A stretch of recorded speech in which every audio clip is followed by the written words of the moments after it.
Delhi high command नाल पंजाब कांग्रेस की meeting लोक सभा चोणां ते होया मंथन। वड़िंग ते भाजपा बोले गठजोड़ नूं लेके नहीं हुई चर्चा, असीं अपनी राय हाई कमान नूं दस्सी। सिद्धू ते बाजवा दी टसल ते बोले पंजाब कांग्रेस के इंचार्ज देवेंद्र यादव। कहा सिद्धू ते बाजवा ने हाई कमान अगे रखी आपो अपनी गल, पॉजिटिव माहौल च हुई मीटिंग। वड़िंग बोले नहीं चलेगी अनुशासनहीनता। सुखबीर सिंह बादल वालों दिती मुसलमाना वाली मिसाल ते बीजेपी हमलावर। कहा सुखबीर लब रहे ने गुआची हुई सियासी जमीन, बेअदबी ते देण जवाब। रवनीत बिट्टू बोले सुखबीर बादल वंड पाउण दी कर रहे ने कोशिश।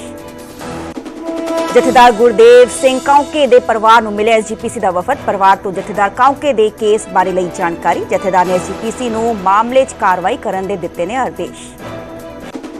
मुख्यमंत्री भगवंत मान लुधियाना प्रशासन ते अधिकारियों नाल अज चंडीगढ़ च करनगे मीटिंग। विकास प्रोजेक्टां नूं लैके होवेगी चर्चा। कल पटियाला दे अफसरां नाल हुई सी बैठक। रेसलर विनेश फोगाट ने खेड रतन अवार्ड वापस करन दा कीता ऐलान। प्रधानमंत्री नूं चिट्ठी लिखी ते फुटिया गुस्सा। लिखिया इस हाल च पहुंचाण लई ताकतवर दा धन्नवाद। कारोबारी विवाद च बुरे फसे हिमाचल दे डीजीपी हाई कोर्ट ने ओहदे तो हटाउण दे दित्ते हुक्म। कांगड़ा दे एसपी ते भी डिगेगी गाज। कोर्ट ने कहा निरपक्ष जांच लई दोवां दा हटना जरूरी।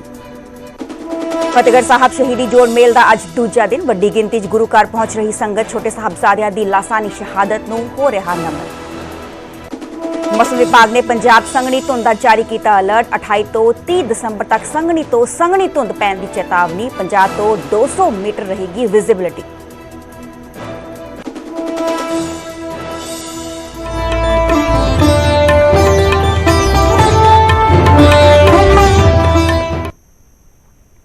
सत श्री अकाल जी, मैं हाँ सरबजोत कौर। न्यूज़ 18 पंजाब हरियाणा देख रहे सारे दर्शकों का स्वागत है। बुलेटिन की शुरुआत करेंगे पहली खबर दे नाल जो कि पंजाब कांग्रेस दे नाल जुड़ी हुई है। पंजाब कांग्रेस की हाई कमान दे नाल मीटिंग हुई सी। कल देर शाम आ मीटिंग हुई तो मैराथन मीटिंग चली। कई घंटे तक आ मीटिंग चली। पंजाब कांग्रेस के आगू दिल्ली पहुंचे सीगे। इस विचाले राहुल गांधी ते खड़गे भी चर्चा च मौजूद सीगे। लोक सभा चोणां नूं लैके चर्चा की गई है। अब पंजाब कांग्रेस प्रधान राजा वड़िंग का कहना है, उन्होंने कहा कि अज तक पंजाब च गठजोड़ लैके कोई चर्चा नहीं हुई है। आज की मीटिंग च गठजोड़ ते चर्चा नहीं हुई है। गठजोड़ ते आखिरी फैसला हाईकमान ही लवेगी। ते वड़िंग ने कहा कि हाईकमान सब दी सुनती है। सूबा इकाई ने अपने विचार हाईकमान कोल रखे ते हाईकमान ने कहा कि तुहाडे विचार महत्वपूर्ण है। ते कल दी तस्वीरां तुहानूं विखा रहे जो कि दिल्ली च आज जो पंजाब कांग्रेस की अंदरूनी खाना जंगी सीगी, काटो कलेश सीगा। इस दे चलदे हाई कमान कोल मीटिंग रखी गई सी। राहुल गांधी इस मीटिंग च मौजूद सीगे। मल्लिका रंजन खड़गे भी इस मीटिंग का हिस्सा बने सीगे।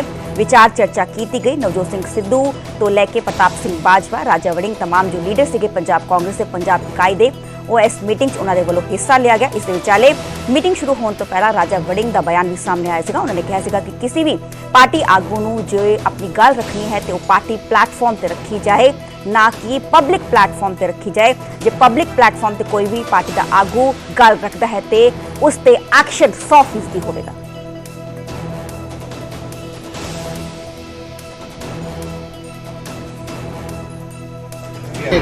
मैंने वहाँ भी कहा, यहाँ भी कह रहा हूँ, मेरे को नहीं लगा कि ये मीटिंग गठबंधन के लिए बनाई। उन्होंने ये तमाम प्रदेशों के अंदर इस प्रकार की बैठकें हो रही हैं, स्ट्रैटेजी मीटिंग्स हो रही हैं, पार्लियामेंट के चुनाव को लेकर हो रही हैं और किस प्रकार से जो स्टेट यूनिट काम कर रहा है उसको लेकर आज की मेरे को लगा ये मीटिंग थी। हर व्यक्ति ने अपने विचार रखे, लीडरशिप में विचार सुने और बहुत सी चीज़ें हमें कही। हम आने वाले दिनों में वो तमाम चीज़ें प्रदेशों में करेंगे ताकि हम मजबूती से प्रदेश के चुनाव, पार्लियामेंट के चुनाव हमारी क्लोज डोर मीटिंग थी। कुछ चीज़ें ऐसी हैं जो हम इधर डिस्कस नहीं कर सकते। नंबर 2 एक बात बहुत पक्की है जो कांग्रेस की लीडरशिप ने हमें बात कही है कि आपके व्यूज को बहुत सीरियसली लेते हैं और जो कांग्रेस है वो एक सोच एंड पंजाब हैज ऑलवेज विस्टूड। जो आज नेशनल गवर्नमेंट सारे हिंदुस्तान में कहीं जीतती होगी मगर पंजाब ने वहां भी इसका मुंह तो they have categorically told us need not worry, आपका व्यू हमने लिख लिया और कांग्रेस की इंटरेस्ट को प्रोटेक्ट किया। हमारी क्लोज डोर मीटिंग थी। कुछ चीजें ऐसी हैं जो हम इधर डिस्कस नहीं कर सकते। नंबर 2 एक बात बहुत पक्की है जो कांग्रेस की लीडरशिप ने हमें बात कही है कि आपके व्यूज को बहुत सीरियसली लेते हैं और जो कांग्रेस है वो एक सोच एंड पंजाब हैज ऑलवेज विस्टूड, जो आज नेशनल गवर्नमेंट सारे हिंदुस्तान में कहीं जीतती होगी मगर पंजाब ने वहां भी इसका मुंह है। तो they have categorically told us we need not worry, आपका व्यू हमने ले लिया और कांग्रेस की इंटरेस्ट को प्रोटेक्ट किया मच रही है। मैं स्पष्ट करना चाहता हूँ, ये मीटिंग हमारी अलायंस के ऊपर होना चाहिए या नहीं होना चाहिए उसके ऊपर कतई नहीं थी।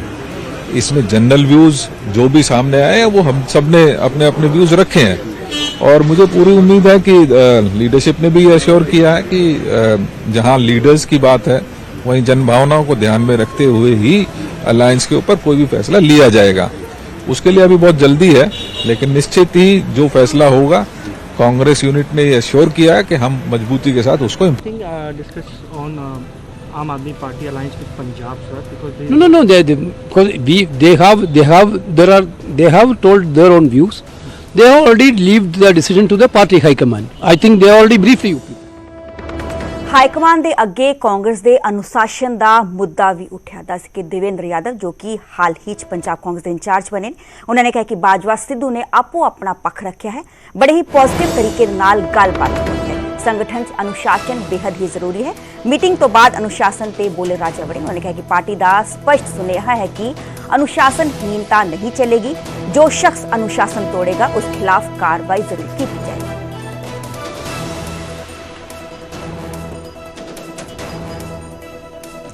ते हाईकमान के अगे कल कांग्रेस के अनुशासन का मुद्दा भी गूंजिया गरमाया। इस विचाले देवेंद्र यादव जो पंजाब कांग्रेस के इंचार्ज हाल ही बने ने, उन्होंने कहना है कि बाजवा सिद्धू ने अपना पक्ष रखा, बड़े पॉजिटिव तरीके नाल गलबात हुई। संगठन च अनुशासन यानी कि डिसिप्लिन बेहद ही जरूरी है। मीटिंग तो बाद अनुशासन ते राजा वड़िंग ने कहा है कि पार्टी का स्पष्ट सुनेहा है कि अनुशासनहीनता नहीं चलेगी, जो शख्स अनुशासन तोड़ेगा उस ते सख्त कार्रवाई की जाएगी।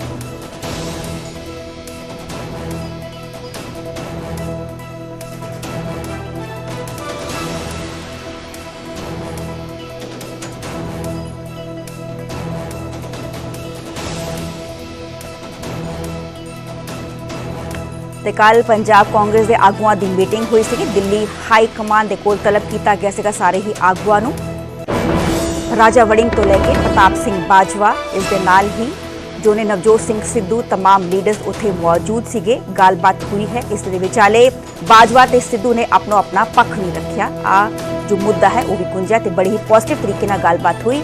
ਆ पंजाब कांग्रेस इंचार्ज देवेंद्र यादव का कहना है। भाई साहब, ये क्लियर कट इंस्ट्रक्शन खड़गे जी की तरफ से और राहुल गांधी जी की तरफ से सब लोगों को दिया गया कि अनुशासनहीनता नहीं चलेगी, जो व्यक्ति अनुशासन तोड़ेगा उसके खिलाफ इम्प्लीमेंट करेंगे। सर, एक सवाल, प्रताप सिंह बाजवा और नवजोत सिंह सिद्धू के बीच में कुछ मतभेद और मनमुटाव की हमने खबरें सुनी, वो किस तरीके से देखते हैं? अनुशासन कितना कायम रखना जरूरी है? बहुत सौहार्दपूर्ण वातावरण था। सिद्धू साहब ने अपनी बात रखी, बाजवा साहब ने भी अपनी बात रखी, पॉजिटिव बातें रखी हैं। जहाँ तक संगठन में अनुशासन की बात है, किसी भी संगठन की मजबूती के लिए अनुशासन बहुत जरूरी है और अनुशासन में अनुशासनहीनता बिल्कुल बर्दाश्त नहीं की जाएगी, उसका संज्ञान लिया जाएगा और मजबूती के साथ उसके ऊपर कार्रवाई। सुखबीर सिंह बादल वालों मुस्लिम भाईचारे ਨੂੰ ਲੈ ਕੇ ਦਿੱਤੀ ਮਿਸਾਲ ਤੇ ਬੀਜੇਪੀ ਹਮਲਾਵਰ ਹੈ। ਬੀਜੇਪੀ ਨੇ ਸੁਖਬੀਰ ਸਿੰਘ ਬਾਦਲ ਤੋਂ ਬੇਅਦਬੀਆਂ ਦਾ ਹਿੱਸਾ ਮੰਗਿਆ ਤਾਂ ਕਾਂਗਰਸ ਐਮਪੀ ਰਵਨੀਤ ਬਿੱਟੂ ਨੇ ਸੁਖਬੀਰ ਸਿੰਘ ਬਾਦਲ ਤੇ ਸਮਾਜ ਨੂੰ ਵੰਡਣ ਦੇ ਇਲਜ਼ਾਮ ਲਗਾਏ। मुस्लिम भाईचारा पूरे देश में तकरीबन 18% है, आपका 2% है। बाबरी मस्जिद ते हमले हो गए, कुछ भी होया, उन्होंने फिर भी कोई गल दा वो लड़ाई लड़ नहीं सकते। ਸਿੱਖ ਭਾਈਚਾਰੇ ਨੂੰ ਇਕਜੁੱਟ ਕਰਨ ਦੇ ਲਈ ਦਿੱਤੇ ਗਏ ਸੁਖਬੀਰ ਬਾਦਲ ਦੇ ਇਸ ਬਿਆਨ ਤੇ ਮੁਸਲਮਾਨਾਂ ਵਾਲੀ ਮਿਸਾਲ ਨੇ ਸਿਆਸਤ 'ਚ ਉਬਾਲ ਲਿਆ ਕੇ ਰੱਖ ਦਿੱਤਾ ਹੈ। ਮੁਸਲਮਾਨਾਂ ਦੀ ਕੋਈ ਨੁਮਾਇੰਦਗੀ ਨਹੀਂ ਤੇ ਬਾਬਰੀ ਮਸਜਿਦ ਵਾਲੇ ਬਿਆਨ ਤੇ ਬੀਜੇਪੀ ਨੇ ਬੇहद ਤਿੱਖਾ ਪਲਟਵਾਰ ਕੀਤਾ ਤੇ ਸੁਖਬੀਰ ਬਾਦਲ ਦੇ ਬਿਆਨ ਨੂੰ ਜਿੱਥੇ ਅਕਾਲੀ ਦਲ ਦੇ ਰਿਵਾਈਵਲ ਦੀ ਕੋਸ਼ਿਸ਼ ਦੇ ਨਾਲ ਜੋੜਨ ਦੀ ਕੋਸ਼ਿਸ਼ ਹੋਈ ਤਾਂ ਉੱਥੇ ਹੀ ਜ਼ਿਕਰ 2015 'ਚ ਹੋਈਆਂ ਬੇਅਦਬੀਆਂ ਦਾ ਵੀ ਕੀਤਾ ਜਾ ਰਿਹਾ ਹੈ। उनका राजनीतिक बयान है, लेकिन उनके पास बहुत समय लीडरशिप रही, लेकिन गुरु ग्रंथ साहब की बेअदबी और ऐसी बहुत सारी घटनाएं हुई जिनका सिख पंथ उनसे जवाब मांगता है। तो उनको सिख पंथ को उसका जवाब देना चाहिए। सिख पंथ के जितने अनुयायी हैं उनका वह विश्वास खो बैठे हैं। जिस प्रकार से गुरु ग्रंथ साहब की बेदबी निरंतर उनके राज में रहते हुए और बाद में जिन लोगों ने की थी उन्हीं लोगों को उन्होंने पुरस्कृत किया, तो उस कारण से सिख पंथ उनसे नाराज है। अब वह ये सब बात इसलिए करें कि उनको पता है कि उनकी जमीन खत्म हो चुकी है। उधर कांग्रेसी एमपी रमनीत बिट्टू ਤਾਂ ਸੁਖਬੀਰ ਬਾਦਲ ਦੇ ਬਿਆਨ ਨੂੰ ਵੰਡੀਆਂ ਪਾਉਣ ਵਾਲਾ ਦੱਸ ਰਹੇ ਨੇ ਤੇ ਪਾਰਲੀਮੈਂਟ 'ਚ ਮੁਸਲਮਾਨਾਂ ਦੀ ਨੁਮਾਇੰਦਗੀ ਵੀ ਗਿਣਵਾ ਰਹੇ ਨੇ। ਸੁਖਬੀਰ ਬਾਦਲ ਇਹ ਖੁਦ ਐਮਪੀ ਨੇ ਪਾਰਲੀਮੈਂਟ 'ਚ ਬਹਿੰਦੇ ਆ, ਉਹਨਾਂ ਨੂੰ ਇਹੀ ਨਹੀਂ ਪਤਾ। ਉਹ ਕਹਿੰਦੇ ਮਿਨੋਰਿਟੀ ਇਕੱਠੀ ਨਹੀਂ ਮੁਸਲਿਮ ਭਾਈਚਾਰੇ ਦੇ। ਤੇ ਪਹਿਲੀ ਗੱਲ ਉਹਨਾਂ ਨੇ ਬੜਾ ਵੰਡਣ ਦੀ ਕੋਸ਼ਿਸ਼ ਕੀਤੀ ਆ, ਹਿੰਦੂ ਤੇ ਮੁਸਲਮਾਨ ਨੂੰ ਵੰਡਣ ਦੀ ਕੋਸ਼ਿਸ਼ ਆ। ਉਹਦਾ ਜਿਹੜਾ ਇਹ ਬਿਆਨ ਆਇਆ ਤੇ ਅੱਜ ਤੱਕ ਤਾਂ ਉਹ ਬੀਜੇਪੀ ਦੇ ਅਲਾਈਅੰਸ ਪਾਰਟਨਰ ਰਹੇ ਆ, ਉਦੋਂ ਤਾਂ ਕਦੇ ਗੱਲ ਕੀਤੀ ਨਹੀਂ। ਅੱਜ ਉਹਨਾਂ ਨੂੰ ਇਹ ਗੱਲ ਅਯੋਧਿਆ ਜੀ ਦੀ ਗੱਲ ਯਾਦ ਆ ਗਈ ਜਦੋਂ ਉੱਥੇ ਰਾਮ ਮੰਦਿਰ ਬਣ ਰਿਹਾ। ਦੇਸ਼ ਦੇ ਵਿੱਚ 2011 ਦੀ ਮਰਦਮਸ਼ੁਮਾਰੀ ਦੇ ਮੁਤਾਬਿਕ ਸਿੱਖ ਕਰੀਬ 2% ਨੇ ਅਤੇ ਮੁਸਲਮਾਨ ਆਬਾਦੀ 'ਚ 18%। ਇਹ ਤਾਂ ਤੱਥ ਹੈ, ਪਰ ਕੀ ਵਾਕਈ ਮੁਸਲਿਮ ਭਾਈਚਾਰਾ ਮਜ਼ਬੂਤ ਨਹੀਂ, ਇਕਜੁੱਟ ਨਹੀਂ ਤੇ ਉਹਨਾਂ ਦੇ ਕੋਲ ਨੁਮਾਇੰਦਗੀ ਨਹੀਂ? ਸਿਆਸਤ ਬੇਸ਼ੱਕ ਹੋ ਰਹੀ ਹੈ, ਪਰ ਸੁਖਬੀਰ ਸਿੰਘ ਬਾਦਲ ਦੇ ਇਸ ਬਿਆਨ ਨੇ ਮੁਸਲਿਮ ਭਾਈਚਾਰੇ ਨੂੰ ਸੋਚਣ ਦੇ ਲਈ ਮਜਬੂਰ ਜ਼ਰੂਰ ਕਰ ਦਿੱਤਾ ਹੈ। Bureau report, news 18 Punjab. ਜਥੇਦਾਰ ਗੁਰਦੇਵ ਸਿੰਘ ਕਾਉਂਕੇ ਦੇ ਪਰਿਵਾਰ ਨਾਲ ਐਸਜੀਪੀਸੀ ਦੇ ਵਫਦ ਨੇ ਮੁਲਾਕਾਤ ਕੀਤੀ। ਜਥੇਦਾਰ ਕਾਉਂਕੇ ਦੇ ਕੇਸ ਬਾਰੇ ਪਰਿਵਾਰ ਤੋਂ ਜਾਣਕਾਰੀ ਲਈ ਤਾਂ ਜੋ ਕੇਸ ਦੇ ਅੱਗੇ ਕਾਨੂੰਨੀ ਲੜਾਈ ਲੜੀ ਜਾ ਸਕੇ।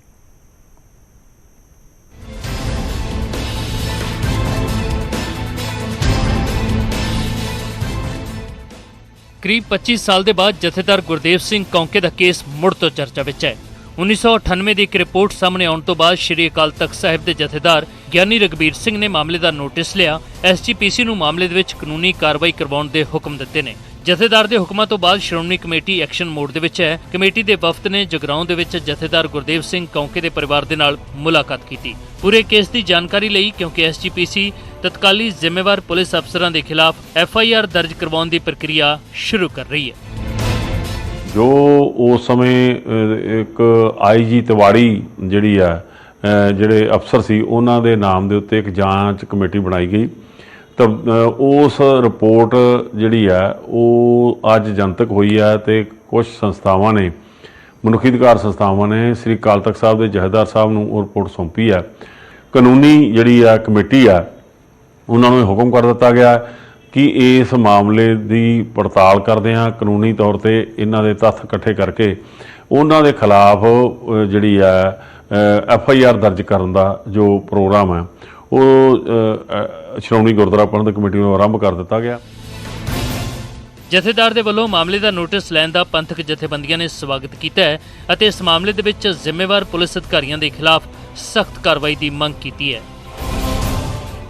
ਉਹਦੀ ਜਿਹੜੀ ਜਾਂਚ ਦੀ ਰਿਪੋਰਟ ਸੀ ਉਹ ਹੁਣ ਮਨੁੱਖੀ ਅਧਿਕਾਰਾਂ ਵਾਲੀ ਸੰਸਥਾ ਵੱਲੋਂ ਸ੍ਰੀ ਅਕਾਲ ਤਖਤ ਸਾਹਿਬ ਦੇ ਜੋ ਸ਼੍ਰੋਮਣੀ ਗੁਰਦੁਆਰਾ ਪ੍ਰਬੰਧਕ ਕਮੇਟੀ ਵੱਲੋਂ ਸਥਾਪਿਤ ਕੀਤੇ ਜਥੇਦਾਰ ਨੇ ਉਹਨਾਂ ਨੂੰ ਦਿੱਤੀ ਗਈ ਹੈ ਕਿ ਆਹ ਰਿਪੋਰਟ ਹੈ, ਆਹ ਉਹਦੀ ਮਤਲਬ ਸਾਰੀ ਜਿਹੜੀ ਪੋਜੀਸ਼ਨ ਹੈ ਉਹ ਖੜੀ ਹੈ।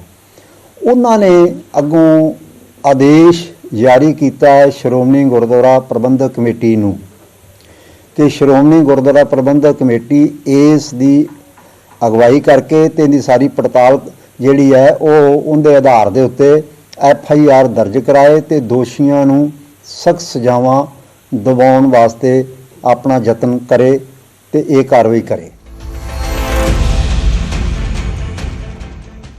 ਦਰਅਸਲ ਜਥੇਦਾਰ ਗੁਰਦੇਵ ਸਿੰਘ ਕਾਉਂਕੇ ਨੂੰ 20 ਦਸੰਬਰ 1992 ਨੂੰ ਪੁਲਿਸ ਨੇ ਚੁੱਕ ਲਿਆ ਸੀ, ਪਰ ਲੋਕਾਂ ਦੇ ਦਖਲ ਦੇ ਬਾਅਦ ਉਹਨਾਂ ਨੂੰ ਛੱਡ ਦਿੱਤਾ ਗਿਆ ਅਤੇ ਫਿਰ 25 ਦਸੰਬਰ ਨੂੰ ਹੀ ਭਾਈ ਕਾਉਂਕੇ ਨੂੰ ਦੁਬਾਰਾ ਪੁਲਿਸ ਨੇ ਚੁੱਕ ਲਿਆ।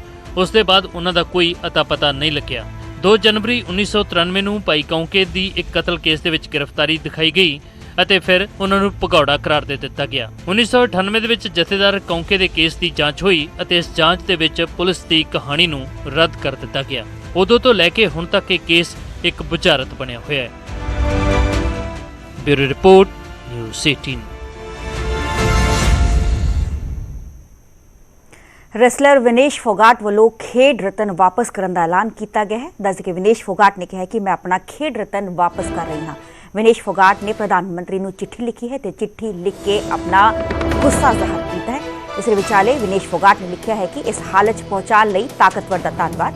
बजरंग पुनिया तो बाद विनेश फोगाट का ऐलान है। बजरंग पुनिया ने अपना पद्मश्री वापस कर चुके हैं। दस रेसलर साक्षी मलिक ने कुश्ती तो संन्यास ले लिया। दस दिए कि कुछ दिन पहला ही कुश्ती संघ की चोण होने च संजय सिंह के प्रधान बनने ते एतराज जताउंदे साक्षी मलिक ने कुश्ती छड्डण का ऐलान कर दिता सीगा।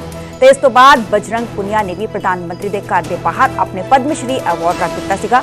हालांकि खेड मंत्रालय ने नवे बने कुश्ती संघ को सस्पेंड कर दिता है, डिसॉल्व कर दिता है।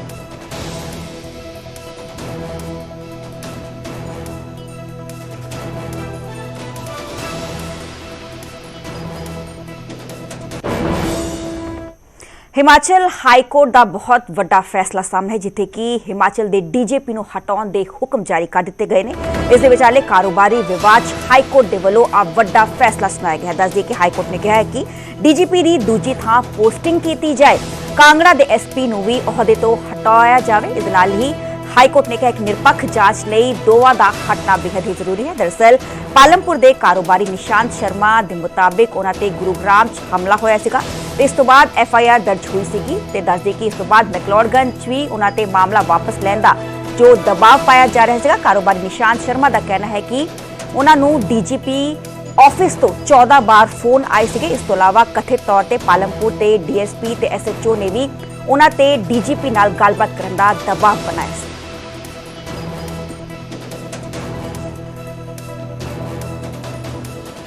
निशांत शर्मा मामले में जिसमें कोर्ट ने स्वतः संज्ञान लेते हुए मामला हाई कोर्ट में दर्ज किया था एक जनहित याचिका के रूप में, उसमें आज न्यायालय ने कहा है कि फेयर इन्वेस्टिगेशन ना सिर्फ होनी चाहिए बट होती हुई दिखनी भी चाहिए।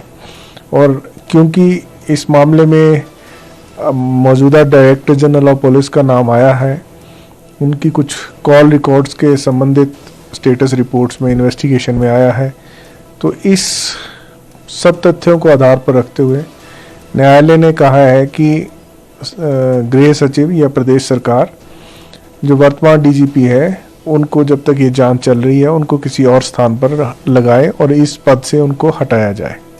साथ ही उन्होंने एसपी कांगड़ा को भी इस पद से हटाने की आदेश दिए हैं ताकि जांच पूर्णतः फेयर हो और उसमें किसी प्रकार से कोई दबाव ना आए। एसपी कांगड़ा 2 कदम पर असफल हुई हैं इस जांच प्रक्रिया में प्रॉपर सहयोग करने में या जांच प्रक्रिया को प्रॉपर आगे बढ़ाने में। पहला कदम उन्होंने न्यायालय ने बताया है कि जब वो तुरंत निशांत शर्मा उनके पास आया था, एसपी कांगड़ा से को अप्रोच किया था, तो उन्होंने उस वक्त कोई कार्रवाई नहीं की और इंतज़ार किया। और दूसरा कदम उन्होंने बताया कि न्यायालय में जब जांच रिपोर्ट आई है तो जांच रिपोर्ट उतनी एग्जॉस्टिव नहीं है। छोटे साहबजादे दी याद च देशवीर बाल दिवस मनाया गया ते देश भर च वख-वख थावां ते प्रोग्राम किए गए। दिल्ली च होए समागम च प्रधानमंत्री नरेंद्र मोदी भी शामिल होए। प्रधानमंत्री ने साहबजादियां दी लासानी शहादत नूं याद किया ते गुरु साहिबाना वल्लों वखाए मार्ग ते चलन दा संदेश भी दिता। PM ने धार्मिक आगुआं नूं ड्रग्स खिलाफ जागरूकता मुहिम चलाउण दी अपील भी की। इस मौके PM ने कीर्तन भी सुनिया ते बच्चों वालों दिखाए गतके दे जौहर भी वेखे। इस विचारे DSGMC वालों प्रधानमंत्री का सम्मान भी किया गया। छोटे साहबजादियां दी याद मनाया गया वीर बाल दिवस। 5 वख-वख तस्वीरां तुसीं वेख पा रहे हो। PM मोदी ने कीर्तन सुनिया, परेड तो सलामी भी लई, बच्चों ने गतके दे जौहर भी विखाए। इस विचाले दिल्ली गुरुद्वारा सिख मैनेजमेंट कमेटी दे वालों PM नूं सन्मानित भी किया गया। कब होना छाड़े कब होना। आज वीर बाल दिवस पर मैं देश की सभी नौजवानों से, सभी युवाओं से अपने स्वास्थ्य को सर्वोच्च प्राथमिकता देने का आग्रह करूंगा। जब भारत का युवा फिट होगा तो वो अपने जीवन में, अपने कैरियर में भी सुपरहिट होगा। भारत के युवाओं को अपने लिए कुछ नियम अवश्य बनाने चाहिए, उन्हें फॉलो करना चाहिए। जैसे आप दिन में या सप्ताह में कितनी फिजिकल एक्सरसाइज करते हैं? आप सुपर फूड मिलेट्स श्री अन्न के बारे में जानते हैं, लेकिन क्या आपने इस डाइट में शामिल कर रखा है? डिजिटल डिटॉक्स करने पर आप कितना ध्यान देते हैं? आप अपनी मेंटल फिटनेस के लिए क्या करते हैं? क्या आप एक दिन में पर्याप्त नींद लेते हैं या फिर नींद पर उतना ध्यान ही नहीं देते? ऐसे बहुत सारे सवाल हैं जो आज की आधुनिक युवा पीढ़ी के सामने चुनौती बनकर खड़े हैं। एक और बहुत बड़ी समस्या भी है जिस पर एक राष्ट्र के रूप में, एक समाज के रूप में हमें ध्यान देने की जरूरत है। ये समस्या है नशे और ड्रग्स की है। इस समस्या से हमें भारत की युवा शक्ति को बचाना है। इसके लिए सरकारों के साथ साथ परिवार और समाज की शक्ति को भी अपनी भूमिका का विस्तार करना होगा। मैं आज वीर बाल दिवस पर सभी धर्मगुरुओं और सभी सामाजिक संस्थानों से भी आग्रह करूंगा कि देश में ड्रग्स को लेकर एक बड़ा जन आंदोलन हो। एक समर्थ और सशक्त युवा शक्ति के निर्माण के लिए सबका प्रयास आवश्यक है। सबका प्रयास की यही सीख हमें हमारे गुरुओं ने दी है। सबका प्रयास की इसी भावना से भारत विकसित बनेगा। इस विचाले वीर बाल दिवस मौके केंद्र मंत्री वक्फा गुरु कराच नतमस्तक होए ते छोटे साहबजादिਆਂ ਦੀ ਸ਼ਹਾਦਤ ਨੂੰ ਨਮਨ ਕੀਤਾ, ਸਜਦਾ ਕੀਤਾ। ਤਸਵੀਰਾਂ ਤੁਸੀਂ ਵਕਫਾ ਆਪਣੇ ਸਕਰੀਨ ਤੇ ਵੇਖ ਪਾ ਰਹੇ ਹੋ। ਕੋਲਕਾਤਾ 'ਚ ਕੇਂਦਰੀ ਗ੍ਰਹਿ ਮੰਤਰੀ ਅਮਿਤ ਸ਼ਾਹ ਪਹੁੰਚੇ। ਇਸ ਦੇ ਵਿਚਾਲੇ ਪਟਨਾ ਸਾਹਿਬ 'ਚ ਹਰਦੀਪੁਰੀ ਕੇਂਦਰ ਮੰਤਰੀ ਪਹੁੰਚੇ। ਦਿੱਲੀ 'ਚ ਗਜੇਂਦਰ ਸ਼ੇਖਾਵਤ ਪਹੁੰਚੇ ਤੇ ਇਸ ਦੇ ਵਿਚਾਲੇ ਅਨੁਰਾਗ ਠਾਕੁਰ ਕੇਂਦਰ ਮੰਤਰੀ ਉਹ ਵੀ ਦਿੱਲੀ 'ਚ ਨਤਮਸਤਕ ਹੋਏ। ਚਾਰ ਤਸਵੀਰਾਂ ਤੁਸੀਂ ਵਕਫਾ ਵੇਖ ਪਾ ਰਹੇ ਹੋ ਕੋਲਕਾਤਾ ਤੇ ਪਟਨਾ ਸਾਹਿਬ ਦੀਆਂ ਤੇ ਇਸ ਦੇ ਵਿਚਾਲੇ ਦਿੱਲੀ ਦੀ। ਤੇ ਵਿਚਾਲੇ ਵੱਖ-ਵੱਖ ਸੂਬਿਆਂ ਦੇ ਮੁੱਖ ਮੰਤਰੀ ਵੀ ਗੁਰੂ ਘਰਾਂ 'ਚ ਨਤਮਸਤਕ ਹੋਏ। ਕੁਰੂਕਸ਼ੇਤਰ 'ਚ ਮਨੋਹਰ ਲਾਲ ਖੱਟਰ ਜੋ ਹਰਿਆਣਾ ਦੇ ਸੀਐਮ ਨੇ ਉੱਥੇ ਨਤਮਸਤਕ ਹੋਏ। ਛੋਟੇ ਸਾਹਿਬਜ਼ਾਦਿਆਂ ਦੀ ਸ਼ਹਾਦਤ ਨੂੰ ਸਜਦਾ ਕੀਤਾ। ਇਸ ਦੇ ਵਿਚਾਲੇ ਯੋਗੀ ਆਦਿੱਤਿਆਨਾਥ ਜੋ ਸੀਐਮ ਨੇ ਯੂਪੀ ਦੇ ਉਹ ਲਖਨਊ 'ਚ ਪਹੁੰਚੇ ਤੇ ਭਜਨ ਲਾਲ ਸ਼ਰਮਾ ਜੈਪੁਰ 'ਚ ਪਹੁੰਚੇ ਤੇ ਇਸ ਦੇ ਵਿਚਾਲੇ ਦੱਸ ਦਈਏ ਕਿ मनोज सिन्हा एलजी जम्मू कश्मीर के ਉਹ ਵੀ ਨਤਮਸਤਕ ਹੋਏ।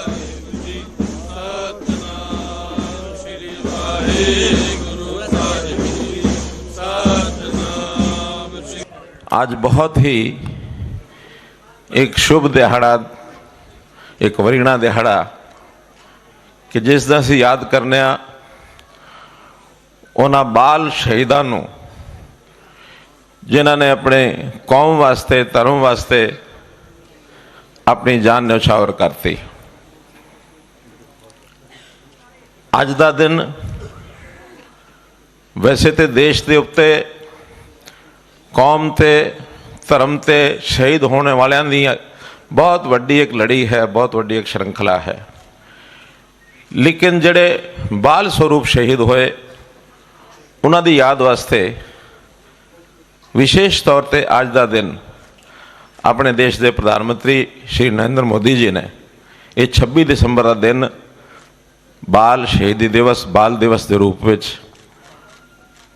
हमेशा हमेशा वास्ते याद करने लिए उन्होंने एक जिहड़ा एक बीड़ा चुक्या। मैं उन्हों का भी धन्यवाद करना।